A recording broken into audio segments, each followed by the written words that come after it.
teman-teman ingin menjadi YouTuber sukses atau teman-teman ingin mendapatkan sebuah penghasilan dari YouTube. Nah, di sini saya akan memberikan tips bagaimana cara menjadi seorang kreator YouTube dari awal agar bisa sukses ke depannya dan tidak lama untuk meraih kesuksesan tersebut. Ingin tahu? Yuk, langsung saja kita bahas.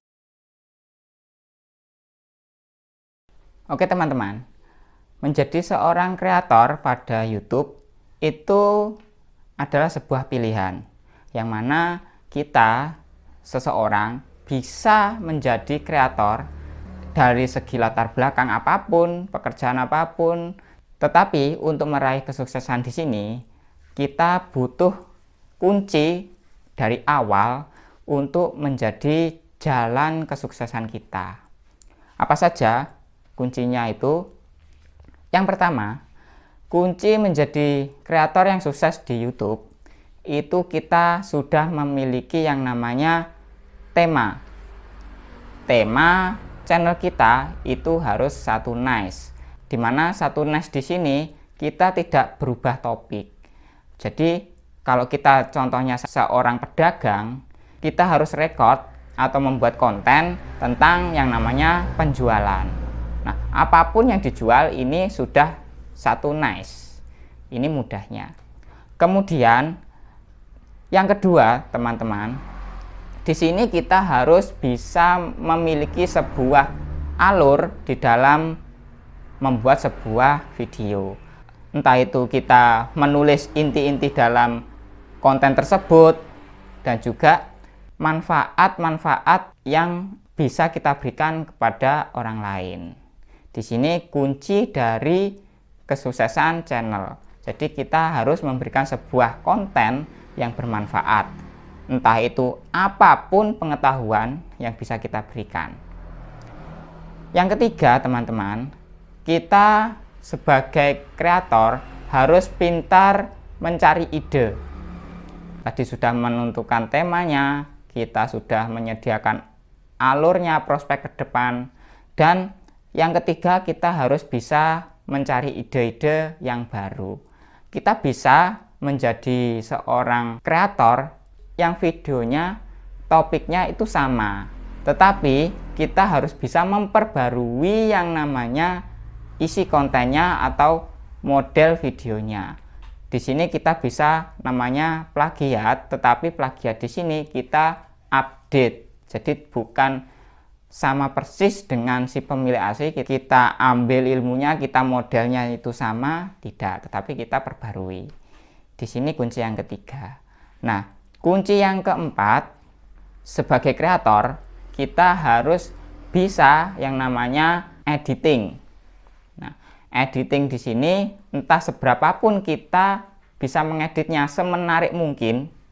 Jadi kita apabila membuat seseorang itu ingin terus menonton dan tertarik dengan konten kita, kita harus pintar-pintar dalam mengelola yang namanya video.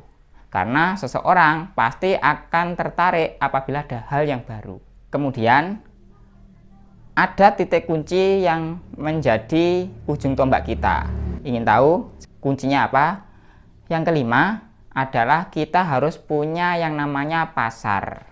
Nah, pasar di sini teman-teman, kita harus punya ladang untuk menge-share video kita. Entah itu baik aplikasi, tentunya teman-teman ini memiliki aplikasi-aplikasi yang digunakan selain YouTube ya. Mungkin TikTok ataupun Instagram maupun Facebook ataupun WA group. Nah, di sini teman-teman, kita sebagai kreator harus bisa menjual apa yang kita jual. Jadi di sini kita itu sebagai pedagang, apa yang kita jual itulah kita memasarkan di sana. Apabila teman-teman di sini memiliki ide konten tentang mainan, di sini teman-teman bisa share, contohnya saja yang mudah, WA group keluarga. Ya, kalau teman-teman punya grup keluarga, teman-teman share di sana karena keluarga itu memiliki seorang anak. Lah, anak di sini pasti menyukai konten tentang mainan-mainan. Nah, disinilah konten teman-teman bisa laku atau terjual.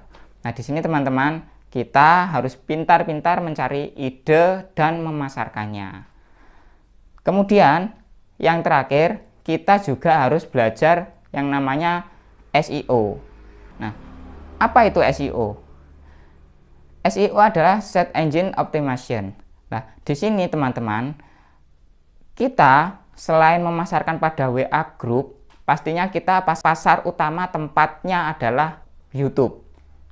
Nah, YouTube di sini teman-teman, banyak orang yang mencari hal-hal yang tidak diketahui.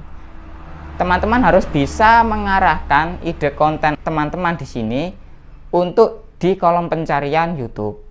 Karena apa? Orang yang ingin tahu apa yang dia cari pasti mengetikkan langsung kata kunci yang mereka tahu. Contohnya saja kalau orang awam di sini ingin menjadi seorang YouTuber. Nah, ingin menjadi seorang YouTuber pemula itu pasti banyak yang mencari yang pertama masalah gaji, ya. Berapa sih gajinya seorang YouTuber? Nah, kemudian apa yang harus disiapkan oleh seorang YouTuber? Dan masih banyak lagi pertanyaan-pertanyaan karena kita seorang pemula, supaya kita videonya itu naik untuk di pencarian dan banyak penonton karena kita menjual, ya. Jadi kita harus pintar-pintar yang namanya untuk memberikan sebuah judul dan thumbnail.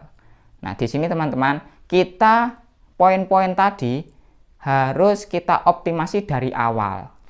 Karena apa? Walaupun kita itu gaptek, kita tidak bisa apapun, kita ingin belajar, yang namanya belajar itu pastinya orang yang tidak bisa menjadi bisa. Nah, di sini teman-teman harus dari awal belajarnya itu harus maksimal, tidak harus ala kadarnya. Kalau ala kadarnya teman-teman, di sini ibaratkan seorang penjual, coba bandingkan.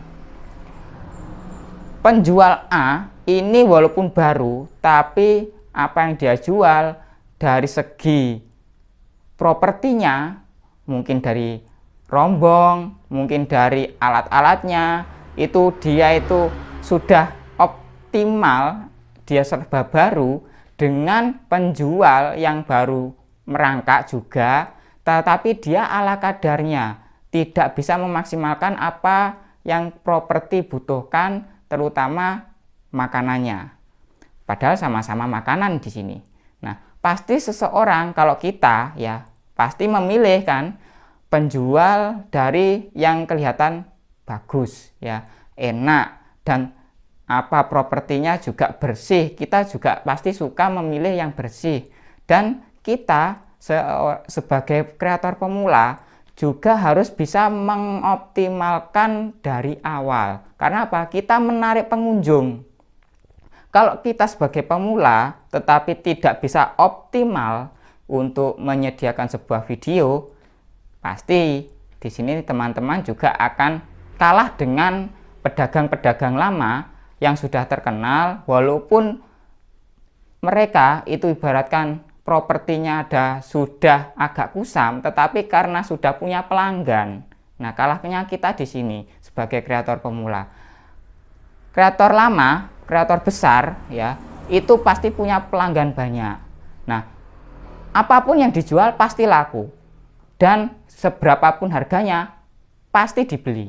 Nah, kita sebagai pemula harus pintar-pintar mulai merinci waktu, merinci yang namanya harga, merinci yang namanya tempat yang sangat strategis dan lain sebagainya. Ini sama teman-teman. Kalau kita sebagai YouTuber, seperti inilah kita harus optimasi dari awal. Jadi seorang pelanggan ketika menyentuh atau mengeklik video teman-teman, ini tidak kecewa. Nah, kebanyakan yang saya dapati ketika saya menjadi seorang pemula, belum menjadi seorang YouTuber yang sudah channel saya dimonetisasi, yang channel yang lain, ini kebanyakan seperti itu. Maka dari itu, dari pengalaman saya, ini saya optimasi di sini dan akan saya tularkan kepada teman-teman supaya apa? Kita sebagai pemula bisa sukses bersama. Nah, disinilah teman-teman kunci untuk menjadi YouTuber sukses. Dan yang terakhir, kita harus konsisten di dalam mengupload sebuah video. Entah itu 1 minggu 2 kali, 1 minggu 3 kali, Yang penting kita selalu konsisten. Mungkin itu teman-teman sharing kita hari ini. Bagi yang baru menemukan channel ini, apabila channel ini merasa bermanfaat, silakan bisa dukung dan support channel ini agar supaya kita berkembang bersama. Terima kasih atas perhatiannya. Saya ucapkan salam sehat untuk semua dan sampai jumpa.